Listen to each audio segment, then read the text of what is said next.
Dalam mata kuliah keperawatan gerontik, kali ini kita akan mendiskusikan tentang asuhan keperawatan gerontik.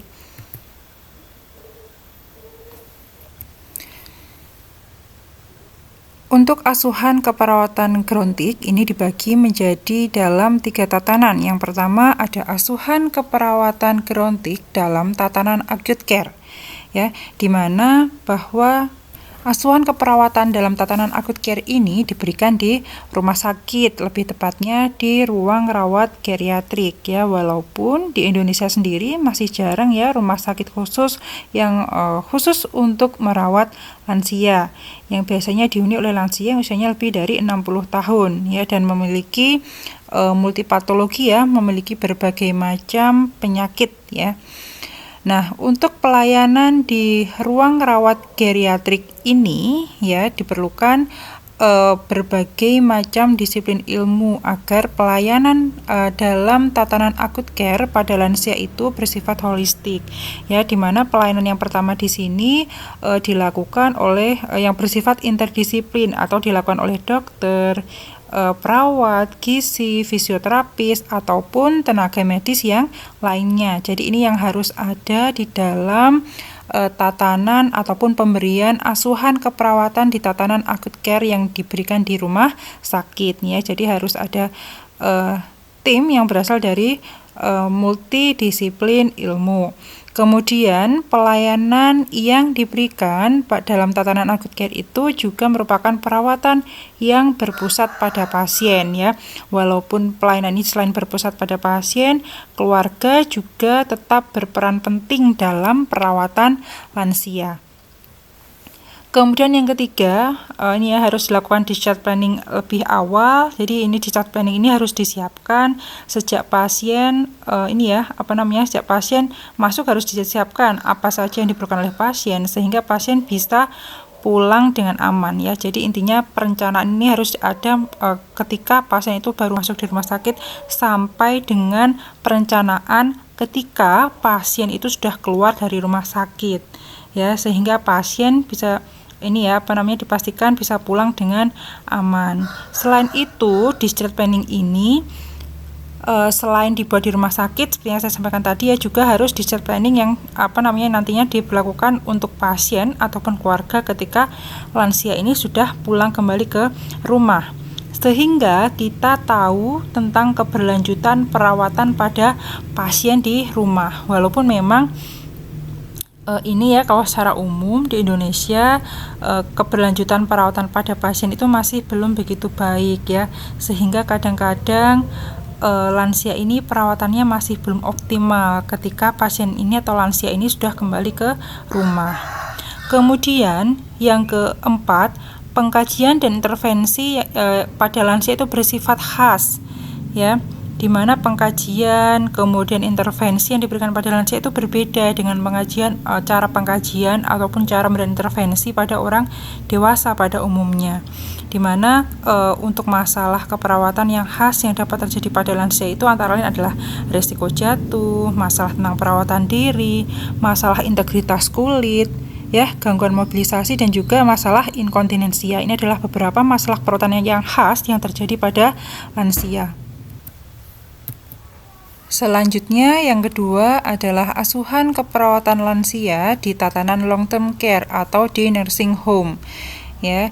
Jadi nursing home ini adalah perawatan residensial untuk orang yang membutuhkan bantuan pemenuhan pada beberapa activity daily living atau ADL, ya. Jadi sebagian besar pasien yang ada atau lansia yang ada di nursing home adalah lansia yang memiliki masalah dalam aktivitas sehari-hari yang mana tingkat ketergantungannya sedang sampai tingkat ketergantungan total, ya. Nah, ini jenis-jenis nursing home atau tatanan pemberian asuhan keperawatan yang bersifat long term care, ya.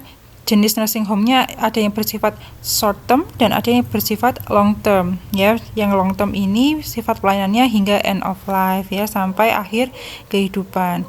Nah, lansia yang masuk ke dalam kategori nursing home ini yang pertama adalah lansia dengan tingkat ketergantungan yang tinggi, Ya, jadi misalkan untuk memenuhi ADL-nya saja tidak mampu ya, tidak bisa melakukan mobilisasi, tidak bisa berjalan, tidak bisa makan sendiri, tidak bisa ke toilet sendiri, itu bisa masuk ke dalam kategori perawatan atau kemudian asuhan keperawatan lansia dalam tatanan nursing home.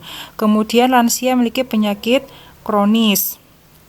Lalu selanjutnya yang ketiga adalah lansia yang mengalami demensia, ya, baik itu derajat ringan maupun derajat berat.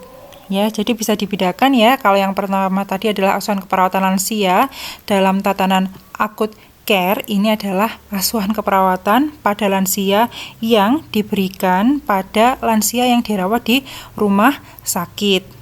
Ya, ini diberikan pada lansia yang memiliki penyakit yang bersifat kompleks. Kemudian yang kedua, asuhan keperawatan lansia di tatanan long term care, ya, ini atau nursing home, ini adalah lansia yang memerlukan bantuan dalam pemenuhan kebutuhan ataupun aktivitas sehari-hari, ya, makan, mandi, toileting dan sebagainya. Kemudian yang ketiga, ada asuhan keperawatan lansia di tatanan komunitas ataupun masyarakat, ya. Nah, contoh layanan yang ada di komunitas atau di masyarakat di sini contohnya adalah daycare. Jadi daycare ini mungkin kalau di Indonesia daycare atau tempat penitipan anak gitu ya, lebih banyak lebih banyak daycare yang digunakan untuk anak ya, atau tempat penitipan anak. Nah, ini kalau di luar negeri daycare atau tempat penitipan ya, daycare untuk lansia ini jumlahnya banyak ya. Jadi lansia ini yang dititipkan di daycare, mereka datang di pagi hari, kemudian mandi, makan pagi, makan siang, kemudian rekreasi, melakukan berbagai macam latihan fisik ya. Kemudian sore harinya diantar ke rumah masing-masing. Ini adalah contoh layanan daycare untuk lansia. Ya, kemudian ada layanan bersifat home care, respite care ataupun posbindu ya. Kalau posbindu ini di Indonesia sudah banyak ya, di mana pada posbindu di sana lansia dilakukan screening ya, pengkajian, pemeriksaan fisik ataupun pemeriksaan kesehatan dan juga pengobatan. Jadi untuk pemberian asuhan keperawatan lansia di tatanan komunitas atau masyarakat itu sebenarnya banyak jenis pelayanan yang dapat dikembangkan ya. Kemudian layanan yang diberikan pada asuhan keperawatan lansia di tatanan komunitas atau masyarakat itu sifatnya lebih ke arah promotif dan juga preventif, lebih ke arah promosi dan juga lebih ke arah keperawatan yang bersifat pencegahan ya. Kemudian asuhan keperawatan lansia di tatanan komunitas ini ya banyak sekali tantangannya ya, atau membutuhkan tantangan layanan yang komprehensif dan juga berkelanjutan ya, yang mana sebenarnya asuhan keperawatan lansia di komunitas ini bisa dikembangkan ya, sehingga pada akhirnya nanti lansia itu tidak harus selalu dirawat di rumah sakit ya, yang mana kalau perawatan di rumah sakit itu bisa jadi membutuhkan banyak biaya, tapi bagaimana bisa mengembangkan ini ya berbagai macam sumber daya yang dimiliki oleh lansia ataupun keluarga, sehingga ketika lansia itu sakit maka lansia tidak perlu selalu dirawat di rumah sakit ya. Ini adalah prinsip dari pemberian asuhan keperawatan lansia di tatanan komunitas ataupun masyarakat. Nah, itu tadi ada 3 ya, intinya ada 3 lingkup pemberian asuhan keperawatan pada lansia, acute care, kemudian long term care, dan juga asuhan keperawatan lansia di komunitas. Nah, selanjutnya dalam memberikan asuhan keperawatan pada lansia, yang pertama kali kita lakukan pastinya adalah melakukan pengkajian. Tapi sekali lagi banyak ya tantangan yang dihadapi dalam melakukan pengkajian pada lansia. Ya, di bawah ini adalah beberapa tantangan yang dapat ditemukan ketika kita melakukan pengkajian pada lansia. Oke, yang pertama, lansia biasanya memiliki lebih dari 1 penyakit kronis, sehingga memerlukan pengkajian yang bersifat lebih detail dan hati-hati. Selain itu, karena lansia juga sudah mengalami berbagai macam perubahan fisiologis, terkadang hasil pemeriksaan itu ini ya mengaburkan hasil pemeriksaan fisik. Kemudian yang kedua, manifestasi klinis penyakit pada lansia itu berbeda dibandingkan pada orang dewasa pada umumnya. Contohnya adalah tanda gejala atau manifestasi klinis demam ya, di mana demam itu adalah reaksi yang normal terjadi ketika terjadi infeksi di dalam tubuh. Nah, tapi pada lansia tanda gejala demam ini biasanya tidak selalu muncul. Jadi ketika lansia itu mengalami infeksi, maka tanda gejala demam itu belum tentu muncul. Ya, jadi ada beberapa kondisi manifestasi klinis yang khusus yang ditemukan atau mungkin yang tidak ada pada lansia yang mengalami sakit. Kemudian tantangan yang ketiga dalam melakukan pengkajian adalah terapi yang diberikan untuk lansia adalah terapi yang tujuannya untuk mengatasi gejala, bukan untuk mengatasi masalah, bukan untuk mengatasi penyebab timbulnya tanda gejala. Ya, jadi karena banyaknya keluhan yang dihadapi oleh lansia, maka terapi yang diberikan itu lebih ke arah untuk mengatasi gejala, bukan untuk mengatasi etiologinya. Ya, sehingga biasanya lansia juga terapinya juga perlu terapi lebih panjang dibandingkan terapi yang diberikan pada orang dewasa. Kemudian yang keempat, adanya penurunan aspek kognitif pada lansia, sehingga ketika kita melakukan pada lansia, ya terkadang sulit untuk mendapatkan informasi yang benar, sulit untuk mendapatkan informasi yang bersifat konsisten, sehingga pengkajian pada lansia itu biasanya diperlukan pengkajian atau perlu. Jadi pengkajian pada lansia ini selain informasinya kita dapatkan informasi primer, juga bisa dapatkan dari caregiver ataupun dari keluarga. Kemudian tantangan yang kelima, adanya budaya dan mitos yang berkembang di masyarakat. Contoh budaya atau mitos yang dianggap wajar yang terjadi pada lansia adalah tentang masalah inkontinensia urin, ya. Jadi ada keluarga yang menganggap bahwa inkontinensia itu wajar terjadi pada lansia, ya. Jadi pada lansia memang biasanya terjadi inkontinensia ya, lansia sulit mengontrol keinginan berkemih ya, dan hal tersebut kadang dianggap wajar oleh keluarga gitu ya. Jadi ketika lansia itu mengalami inkontinensia ya, tidak bisa mengontrol kemampuan BAK, keluarga langsung memberikan diapers pada lansia ya. Padahal sebenarnya ya, kita tahu bahwa inkontinensia itu bukanlah hal yang bersifat fisiologis ya, atau bukan hal yang bersifat normal ya. Tapi inkontinensia itu merupakan hal yang sebenarnya bersifat patologis ya pada lansia, walaupun lansia itu sudah banyak mengalami berbagai perubahan pada aspek fisik ya. Jadi ada banyak mitos, ada banyak budaya yang berkembang di masyarakat, sehingga kadang hal-hal yang sifatnya patologis itu dianggap sebagai hal yang bersifat normal. Kemudian selanjutnya ya, untuk melakukan pengkajian pada lansia ya, yang pertama harus ada pengkajian yang bersifat komprehensif ya, pemeriksaan fisik head to toe ya. Selain itu juga ini ya, nanti bisa disimak di link ini. Di sini ada banyak contoh instrumen yang dapat digunakan untuk melakukan pengkajian pada lansia. Ya, bisa diklik di sini, nanti ada banyak pengkajian, baik itu pengkajian fisik ataupun pengkajian fungsional yang dapat dilakukan pada lansia. Nah, kemudian ini ada beberapa poin yang harus dilakukan saat melakukan pengkajian pada lansia. Ada tentang pengkajian pada aspek fisik ya, sehingga kita bisa mendapatkan data-data tentang kondisi fisik dari lansia. Kemudian yang kedua adalah pengkajian terkait dengan perubahan psikologis pada lansia.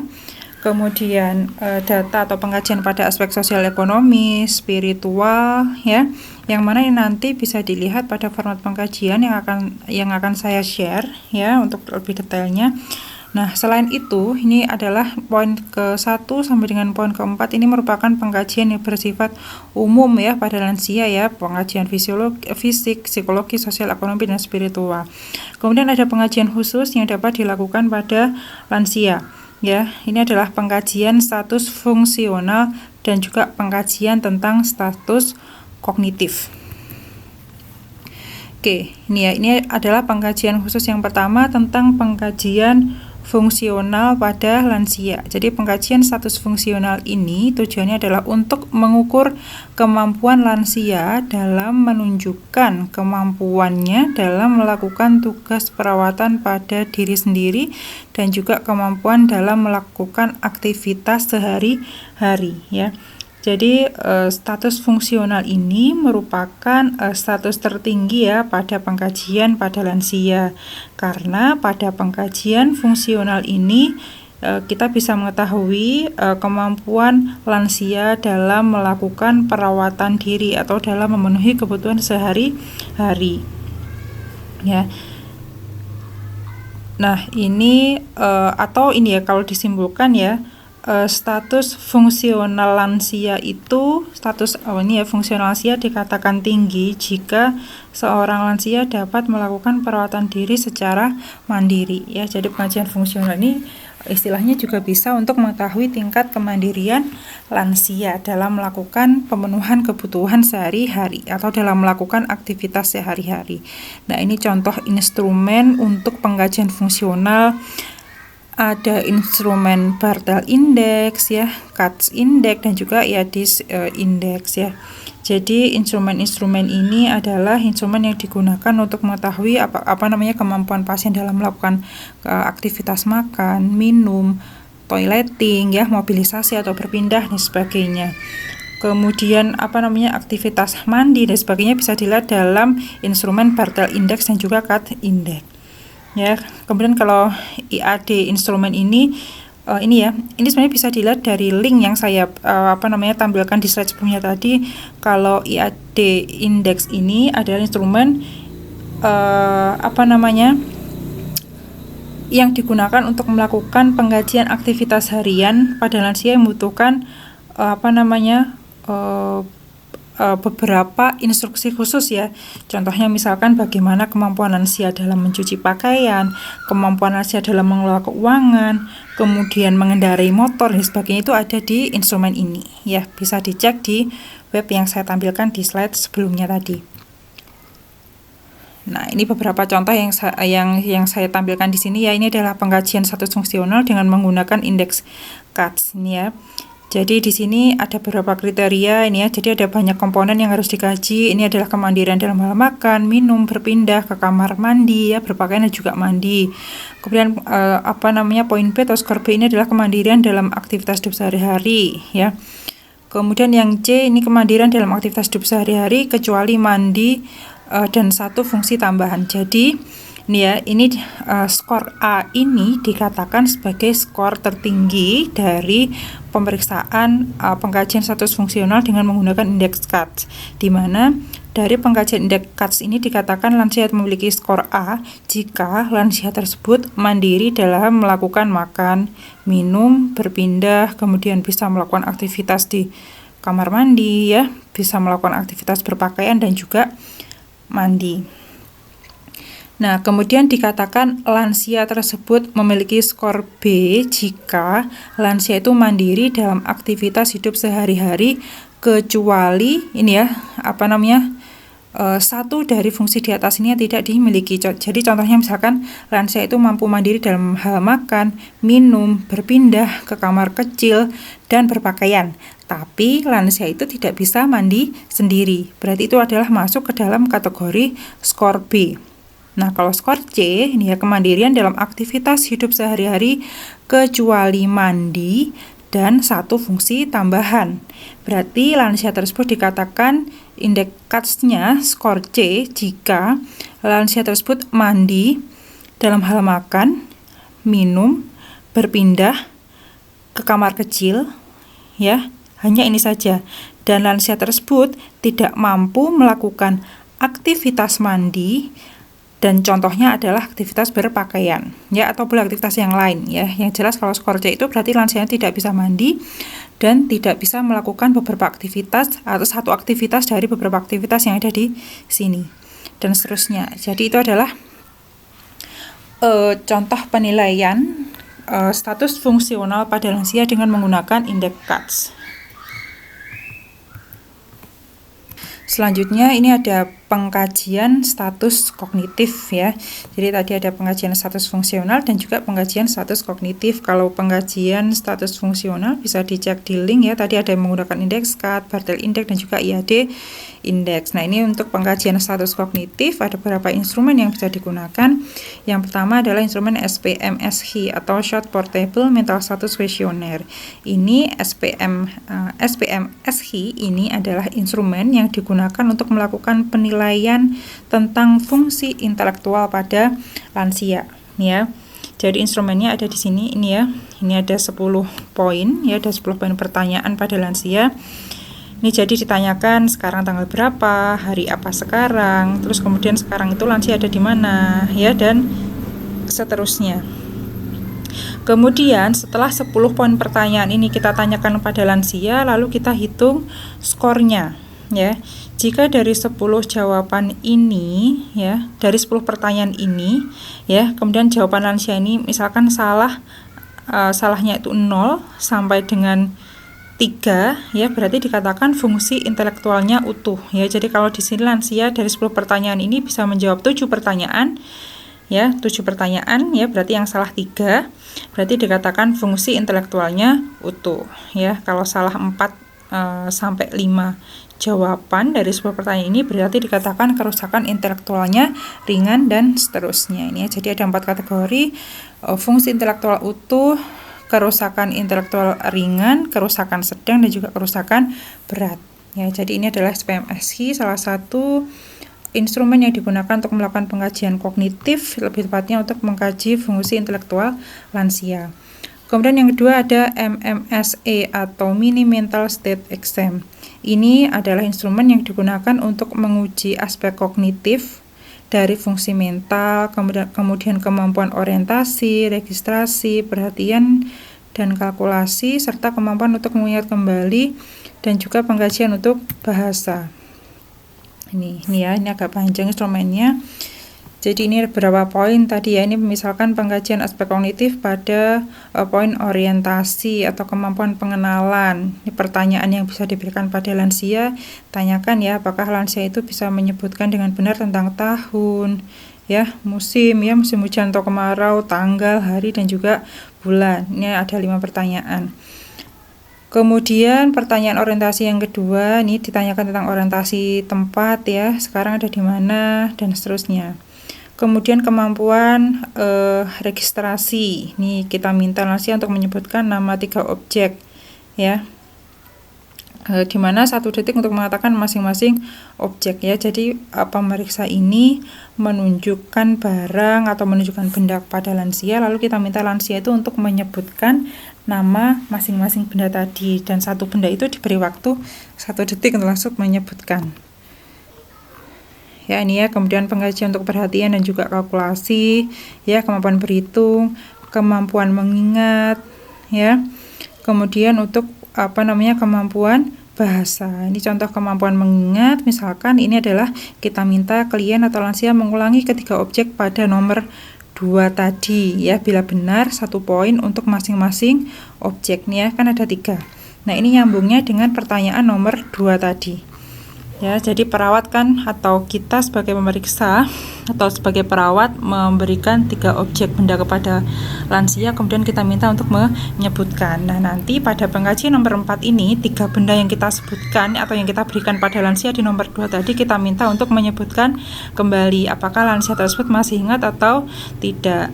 Nah, kan tadi ada 3 benda. Kalau misalkan lansia itu ingat semuanya, berarti skornya adalah 3. Tapi kalau yang diingat cuma 2, berarti skornya hanya 2. Ya, kalau tidak ingat sama sekali, berarti kemampuan mengingat di sini diberikan skor 0. Lalu yang kelima ini terkait dengan kemampuan bahasa. Ini ya, tunjukkan pada klien suatu benda dan tanyakan namanya. Ini ya. Ini hampir sama sih sebenarnya dengan nomor 2. Kemudian ini kita minta klien untuk mengulangi kata-kata berikut ini, ya. Tak ada jika, dan atau tetapi ya, bila benar diberi nilai 1 poin, dan seterusnya di sini ya. Kemudian kita minta klien untuk mengikuti perintah berikut yang terdiri dari 3 langkah ya. Ambil kertas di tangan, kemudian kita minta klien untuk melipat dan taruh di lantai ya. Jadi ini kita apakah lansia tersebut bisa memahami instruksi yang kita berikan ataukah tidak, ya. Lalu perintahkan pada klien untuk melakukan hal berikut, ya. Bila aktivitas sesuai perintah, maka lansia tersebut diberikan nilai atau hasil pengkajiannya diberikan nilai 1 poin, ya. Misalkan tutup mata Anda, ya, atau instruksi yang lain, ya, yang bisa kita berikan pada lansia. Lalu kita perintahkan pada klien atau lansia untuk menulis satu kalimat atau menyalin gambar, ya. Nah, jadi kalau kita lihat dari pengkajian pada aspek bahasa ini ada 9 poin pertanyaan. 1, 2, 3, 4, 5, 6, 7, 8, 9, ya. Jadi kalau lansia ini bisa menjawab seluruh atau mengikuti seluruh instruksi pada pertanyaan ini, berarti skornya nanti adalah 9. Tapi kalau misalkan cuma bisa 8, ya, bisa sampai ini saja, yang menyalin gambar tidak bisa, berarti lansia tersebut diberikan skor 8. Nah, selanjutnya hasil skor pada nomor 1, 2, 3, 4, dan 5 ini ditambahkan, ya, dijumlahkan total skornya berapa. Kemudian kita interpretasikan. Kalau skor hasil pengkajiannya itu lebih dari 23, berarti aspek kognitif dan fungsi mental lansia itu baik. Kalau skornya 18 sampai 22, berarti lansia tersebut mengalami kerusakan aspek fungsi mental yang ringan.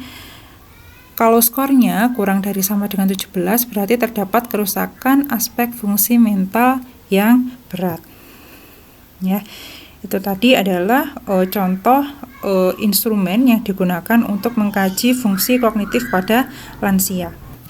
Selanjutnya ini adalah contoh nilai atau hasil pemeriksaan hematologi pada lansia, yang mana nilai, ya, dari hasil pemeriksaan laboratorium pada lansia itu biasanya ada beberapa poin pemeriksaan yang hasil normalnya itu berbeda dengan orang dewasa, ya. Contohnya misalkan pada pemeriksaan hemoglobin, ya, pada orang dewasa laki-laki normalnya 13 mg per dl, tapi kalau pada lansia laki-laki ini kita lihat, ya, kadar normal hemoglobin itu lebih rendah, ya. Kalau kita lihat nih, ya, kadar hemoglobin normal pada lansia itu angkanya lebih rendah dibandingkan dengan angka normal kadar hemoglobin pada orang dewasa. Begitu juga untuk kadar hematokritnya pada lansia juga lebih rendah.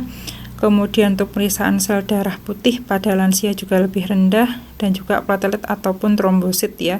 Kalau trombosit ini perubahannya minimal atau sama biasanya pada orang dewasa. Selanjutnya ini berkaitan dengan pemberian obat-obatan, ya. Nah, ini kalau berkaitan dengan pemberian intervensi, ya. Ini yang juga harus kita kaji, terutama kalau lansia tersebut sedang mengkonsumsi obat-obatan, ya. Jadi harus kita kaji efek samping yang muncul pada lansia ketika lansia tersebut mengkonsumsi obat-obatan, karena efek samping yang muncul pada lansia itu biasanya juga berbeda dengan efek samping yang muncul pada orang dewasa. Ya, ini beberapa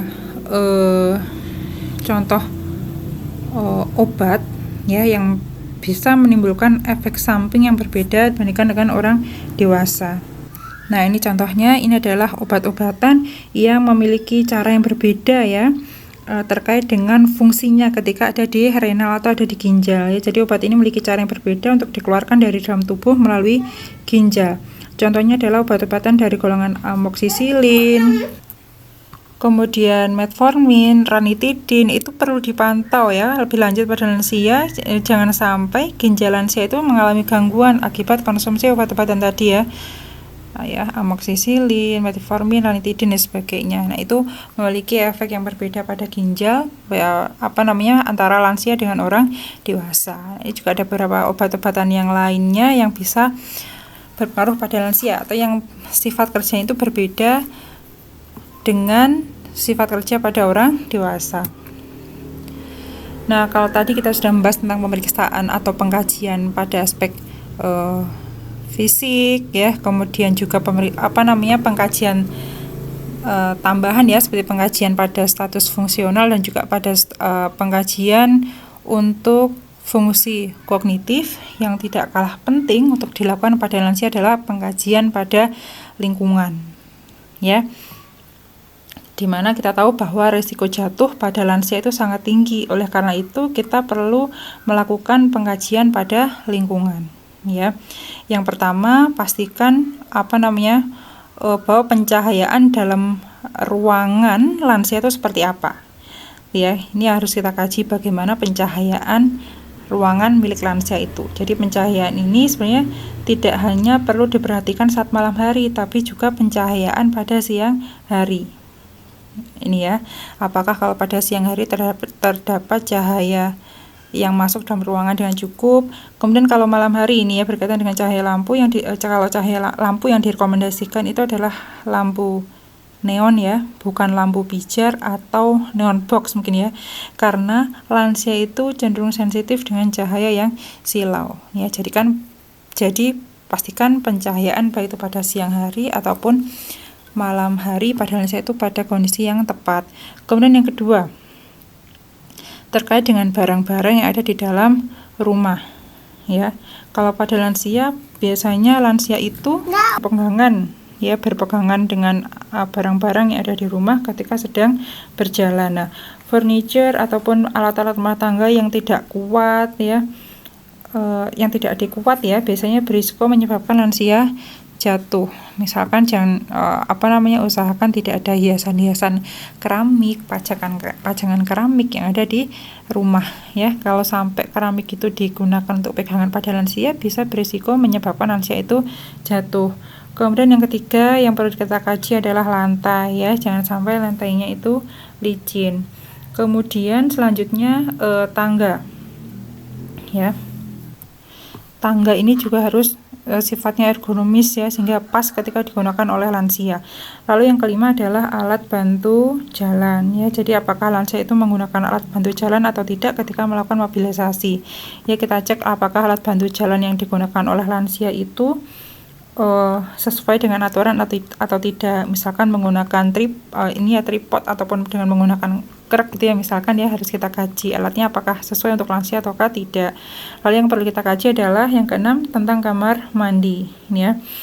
Jadi kamar mandi di lansia itu usahakan banyak handrailnya ya, sehingga bisa membantu lansia berdiri setelah selesai mandi atau BAK ya.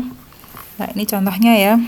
Ini kamar mandinya banyak handrailnya ya. Kemudian di sini ada kursi yang bisa digunakan oleh lansia ketika mandi ya. Kemudian kita lihat keramiknya juga keramik khusus ini ya, jangan menggunakan keramik biasa sehingga cenderung bisa licin ya, dan menyebabkan lansia itu menjadi jatuh. Dan biasanya ini ya, kamar mandi lansia kalau di luar negeri itu langsung dihubungkan dengan alarm ya, sehingga sewaktu-waktu lansia itu membutuhkan bantuan, tinggal mencet alarmnya. Nah, itu tadi terkait dengan pengkajian pada lansia ya, pengkajian fisik, kemudian pengkajian aspek non fisik, dan juga pengkajian status fungsional, kognitif, dan juga pengkajian pada aspek lingkungan. Nah, ini selanjutnya terkait dengan diagnosis keperawatan. Ya, jadi untuk diagnosis atau diagnosa keperawatan untuk askep lansia itu penulisan diagnosanya adalah diagnosa tunggal ya. Jadi tidak menuliskan etiologi, tidak menggunakan berhubungan dengan, tidak pakai ya. Ini merujuk dari Komnas IPKKI ya, yang mana ini juga merujuk pada hasil Nanda tahun 2018. Oke, kemudian untuk kategori diagnosis keperawatan pada askep lansia itu ada yang menyebutkan 3 ya, ada 3 jenis diagnosis keperawatan. Yang pertama adalah diagnosa aktual. Jadi diagnosa aktual ini berfokus pada masalah kesehatan yang bersifat aktual ya. Jadi berfokus dengan berbagai macam kondisi patologis yang saat itu kita temukan pada lansia. Kemudian selanjutnya ada diagnosa risiko Ini adalah diagnosa yang berdasarkan penilaian klinis terdapat adanya risiko atau kondisi yang rentan pada lansia. Kemudian ada diagnosa promosi kesehatan. Ini adalah diagnosa berdasarkan keinginan dan motivasi ya pada lansia untuk meningkatkan kesehatan atau untuk meningkatkan kesejahteraan. Ya, jadi ada diagnosa aktual, risiko, dan diagnosa promosi kesehatan. Nah, ini yang pertama kita bahas terlebih dahulu adalah diagnosa aktual, ya. Oke, jadi banyak ya jenis-jenis diagnosa perawatan, baik itu diagnosa aktual, risiko ataupun diagnosa promosi kesehatan yang bisa kita lihat di NANDA, ya, terutama NANDA ini ya, kalau yang keluaran terbaru baru NANDA 2018. Nah, ini contoh diagnosa aktual, nih ya, tentang diagnosa kerusakan mobilitas fisik. Oke, diagnosa kerusakan mobilitas fisik ini memang sering terjadi pada lansia, ya. Selain itu, ini ya, diagnosa kerusakan mobilitas fisik pada lansia ini biasanya cenderung sulit dibedakan dengan diagnosa yang lain, ya. Sehingga kadang-kadang kalau ditemukan itu ya, mahasiswa menemukan lansia itu tidak bisa berjalan, tidak bisa melakukan mobilitas fisik, langsung ditegakkan diagnosa kerusakan mobilitas fisik, gitu ya. Padahal sebenarnya untuk menegakkan diagnosa kerusakan mobilitas fisik ini ada beberapa karakteristik atau kriteria yang harus kita temukan pada lansia, ya. Jadi ini screenshot dari NANDA. Jadi kalau kerusakan mobilitas fisik itu adalah ini ya, adanya hambatan lansia untuk melakukan perpindahan dari satu tempat ke tempat yang lainnya, gitu ya. Nah, ini ada beberapa karakteristik ya yang harus kita temukan pada lansia sehingga kita bisa menegakkan diagnosa kerusakan mobilitas fisik, ya. Ini ya, kalau kita lihat karakteristik atau tanda gejala yang harus kita temukan pada lansia untuk bisa menegakkan diagnosa ini adalah, misalkan salah satunya adalah kita temukan adanya gangguan gaya berjalan pada lansia, kemudian adanya penurunan motorik halus, ya, adanya penurunan kemampuan motorik kasar, ya, selanjutnya adanya pergerakan yang melambat dan lain sebagainya. Nah, ini ya. Ya, jadi yang penting untuk menegakkan diagnosa kerusakan mobilitas fisik adalah kita harus melihat karakteristik yang ada di sini, ya. Ini semuanya sudah ada disebutkan di NANDA, ya. Jadi kalau pasien sudah ada karakter ini bisa diangkat diagnosa kerusakan mobilitas fisik. Jadi kalau misalkan kita menemukan lansia yang mana lansianya ini kondisinya adalah harus tirah baring, ya, pasiennya memang harus tirah baring, ya. Diagnosa kerusakan mobilitas fisik itu tidak tepat untuk ditegakkan, ya kan. Di sini tidak ada karakteristik bahwa lansia yang tirah baring itu bisa ditegakkan diagnosa kerusakan mobilitas fisiknya. Jadi kuncinya adalah ini kalau di NANDA ya, kita lihat karakteristik yang kita temukan pada lansia itu apa, kita lihat di NANDA ada atau tidak, baru kemudian kita tegakkan diagnosa yang sesuai berdasarkan tanda gejala yang kita temukan pada lansia. Nah, ini untuk beberapa contoh lain untuk diagnosa aktual, ya. Ada diagnosa kerusakan memori, konfusi kronis, inkontinensia, ya, kerusakan integritas kulit, defisit perawatan diri, intoleransi aktivitas, dan juga insomnia, ya. Yang saya tuliskan di sini ini adalah diagnosa yang sering muncul atau yang sering kita temukan, yang sering kita temukan pada lansia, ya. Dan untuk menegakkan diagnosa keperawatan ini, ya, kita harus melihat batasan karakteristik yang ada di NANDA. Selanjutnya ini ada diagnosis risiko, ya, ada beberapa kondisi yang mungkin dapat muncul pada lansia, ya. Ini ya, hanya saya tuliskan beberapa yang sering terjadi, ya, atau yang risikonya tinggi terjadi pada lansia. Ada risiko jatuh, ya, risiko cedera, risiko ketidakstabilan tekanan darah, atau risiko penurunan curah jantung, ya. Oke, ya, ini ada risiko jatuh dan ada risiko cedera, ya. Jadi kalau di NANDA disebutkan bahwa risiko jatuh itu berbeda dengan risiko cedera.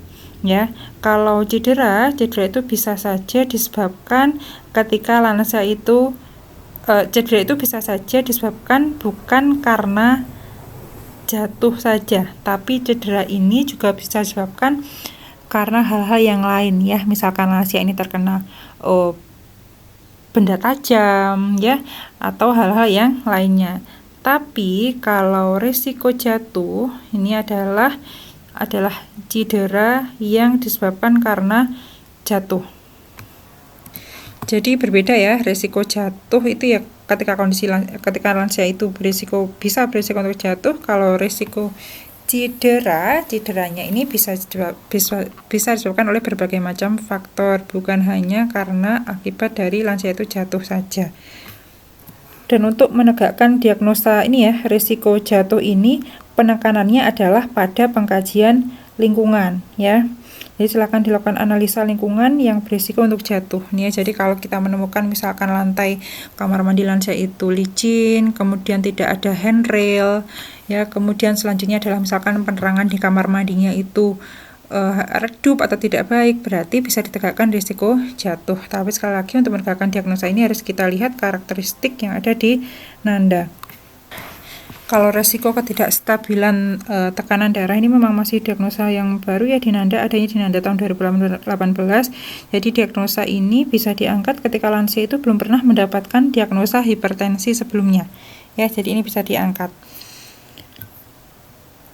Kemudian selanjutnya ini adalah diagnosis untuk promosi kesehatan ya. Ini contoh diagnosanya adalah gaya hidup santai, pemeliharaan kesehatan tidak efektif, manajemen kesehatan tidak efektif, kesiapan meningkatkan nutrisi, ada perilaku kesehatan cenderung berisiko, dan masih banyak lagi untuk diagnosis promosi kesehatan yang dapat kita angkat pada lansia ya. Nah, ini contohnya misalkan untuk diagnosa yang kelima, diagnosa perilaku kesehatan cenderung berisiko. Ya, jadi kondisi diagnosa ini biasanya dapat diangkat pada kondisi lansia di mana lansia tersebut ini ya belum pernah ditegakkan diagnosa medis, tapi lansia tersebut memiliki perilaku yang berisiko untuk timbulnya masalah kesehatan. Contoh misalkan lansia ini dulu pernah mengalami hipertensi, tapi beberapa waktu kemudian lansia ini tidak didiagnosa lagi mengalami hipertensi ya. Jadi sudah tekanan darah tingginya sudah tidak ada lagi, tapi lansia tersebut masih punya kebiasaan merokok ya, misalkan berat badannya berlebih, tidak pernah olahraga dan sebagainya. Jadi walaupun tekanan darah pada lansia itu normal ya, sudah normal, tidak mengalami hipertensi, tapi karena lansia tersebut masih punya kebiasaan merokok, berat badannya berlebih, kemudian tidak pernah olahraga, maka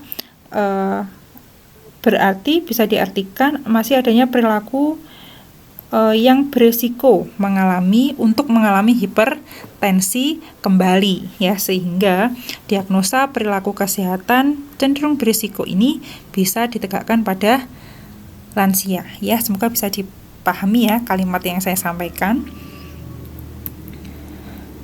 Nah, kemudian ini kalau kita lihat di Kemenkes RI itu ada tambahan lagi ya, ada diagnosis keperawatan sindrom. Ini adalah clinical judgment yang menggambarkan suatu kelompok diagnosis keperawatan yang terjadi secara bersamaan ya, sehingga atau mengatasi masalah secara bersama dan melalui intervensi yang sama. Ini adalah contoh diagnosa keperawatan sindrom, misalkan diagnosa sindrom nyeri kronik ya. Ini adalah diagnosa yang menggambarkan ya adanya sindrom diagnosis nyeri kronik yang berdampak pada keluhan lainnya pada respon klien ya. Gimana keluhan tersebut biasanya diagnosis gangguan pola tidur ya, isolasi sosial, kelelahan atau gangguan mobilitas fisik ya, sehingga kategori diagnosis sindrom dapat berupa risiko atau masalah ya. Jadi contohnya misalkan lansia itu mengalami nyeri kronis, sehingga dari nyeri kronisnya itu akhirnya lansia mengalami sulit tidur ya, sehingga bisa kita tegakkan diagnosa gangguan pola tidur. Kemudian akibat nyeri kronis ya, lansia hanya mau di ruangan saja, malas beraktivitas dengan orang lain, berinteraksi dengan orang lain, sehingga bisa kita tegakkan diagnosa isolasi sosial. Atau misalkan ketika lansia itu mengalami nyeri kronis ya, sehingga lansia itu sulit untuk berjalan, sulit untuk berpindah ya. Kemudian kalau misalkan kakinya nyeri sehingga kakinya sulit untuk dilakukan untuk berjalan, maka bisa ditegakkan diagnosa gangguan mobilitas fisik ya. Jadi ini adalah diagnosa keparawatan sindrom, ini adalah kondisi di mana satu klien atau satu lansia itu memiliki banyak diagnosa medis. Nah, ini contoh diagnosa keperawatan sindrom ya. Ada sindrom kelelahan lansia, sindrom tidak berguna, sindrom post-trauma, sindrom kekerasan. Ini juga bisa dicek lagi di Nanda. Ya, jadi saya sampaikan lagi bahwa terkait dengan diagnosa keperawatan pada lansia perlu diperhatikan ya, apakah batasan karakteristiknya itu terpenuhi atau tidak. Ya. Diagnosa yang batasan karakteristiknya tidak terpenuhi, maka diagnosa tersebut tidak bisa ditegakkan. Ya, jadi kalau kita lihat karakteristiknya apa saja, tanda gejalanya apa saja, kita cek di Nanda ada atau tidak karakteristiknya, sehingga selanjutnya baru kita tegakkan diagnosa keperawatan. Nah, ini selanjutnya untuk beberapa intervensi keperawatan ya, secara umum nih yang dapat kita berikan pada lansia. Ya, jadi intervensi keperawatan yang kita berikan pada lansia itu yang pertama, intervensi yang bisa menghilangkan atau mengurangi faktor risiko. Ya. Contohnya misalkan untuk diagnosa risiko jatuh ya, maka intervensi yang kita berikan contohnya adalah dengan tidak menempatkan banyak perabotan di rumah, mengganti lampu yang redup dengan lampu yang terang dan seterusnya ya. Jadi tujuan intervensi keperawatan secara umum pada lansia adalah yang pertama, intervensi yang bisa menghilangkan atau mengurangi faktor risiko. Kemudian yang kedua ya, intervensi dalam bentuk edukasi dan juga promosi kesehatan ya. Nah, kalau intervensi yang kedua ini penting untuk diberikan pada keluarga ya, terutama jika lansia itu sudah mengalami penurunan fungsi kognitif. Kemudian yang ketiga, dengan pemberian intervensi langsung kepada lansia, misalkan membantu lansia untuk makan ya, memandikan lansia, membantu lansia melakukan mobilisasi dan sebagainya. Kemudian yang keempat ya, meningkatkan kemampuan fungsional. Ya, contohnya melatih lansia berjalan, melatih lansia makan sendiri, melatih lansia mandi sendiri dan sebagainya. Jadi intervensi yang keempat ini adalah terkait dengan aktivitas yang bisa meningkatkan kemampuan mandiri lansia. Lalu yang kelima, memfasilitasi peningkatan emosional dan spiritual lansia, memotivasi untuk melakukan latihan fisik dan memenuhi nutrisi yang sehat, kemudian melakukan modifikasi lingkungan. Ya, ini adalah intervensi yang dapat kita berikan agar lansia tersebut berada pada lingkungan yang aman. Nah, ini contoh intervensi keperawatan lagi. Contohnya adalah untuk diagnosa defisit perawatan diri. Ini contoh diagnosa aktual ya. Intervensi yang bisa kita berikan contohnya adalah bantu lansia untuk melakukan upaya kebersihan diri. Ya, kita bantu ya, apakah kita membantu lansia untuk untuk belajar mandi sendiri, atau misalkan kita memandikan lansia. Kemudian anjurkan lansia untuk menggunakan sabun yang lunak ya. Ingatkan lansia untuk membersihkan telinga dan mata, dan bantu lansia untuk menggunting kuku. Ya, selanjutnya ini adalah untuk diagnosa risiko cedera. Ini ya, anjurkan lansia menggunakan alat bantu yang sesuai ya untuk meningkatkan keselamatan. Latih lansia untuk berpindah dari tempat tidur ke kursi atau sebaliknya. Kemudian biasakan menggunakan pengaman tempat tidur jika tidur ya. Bila mengalami masalah fisik ya, maka latih klien untuk menggunakan alat bantu berjalan, bantu klien kamar mandi ya. Kemudian anjurkan lansia memakai kacamata ya ketika melakukan sesuatu. Usahakan ada yang menemani lansia jika berpergian, dan tempatkan lansia di ruangan yang mudah dijangkau sehingga sewaktu-waktu lansia itu membutuhkan, ada orang yang bisa dengan cepat membantu lansia. Letakkan bel atau alarm di dekat lansia dan ajarkan lansia tersebut bagaimana cara menggunakannya. Gunakan tempat tidur yang tidak terlalu tinggi sehingga lansia tidak kesulitan untuk naik ataupun turun dari tempat tidur. Letakkan meja kecil di dekat tempat tidur agar lansia menempatkan alat-alat yang biasa digunakannya sehingga lansia tidak perlu berjalan jauh ya untuk mencari benda yang hendak digunakan. Kemudian upayakan lantai misalkan kamar lansia bersih, rata dan juga tidak licin atau basah. kemudian pasang handrail atau pegangan di kamar mandi, hindari lampu yang redup atau lampu yang menyilaukan. Kemudian jika pindah dari ruangan terang ke gelap, ajarkan lansia untuk memejamkan mata sesaat, ya. Nah, itu tadi adalah penjelasan terkait dengan asuhan keperawatan gerontik. Ya, semoga apa yang saya sampaikan tadi bisa memberikan manfaat untuk kita semuanya. Terima kasih untuk perhatiannya. Wassalamualaikum warahmatullahi wabarakatuh.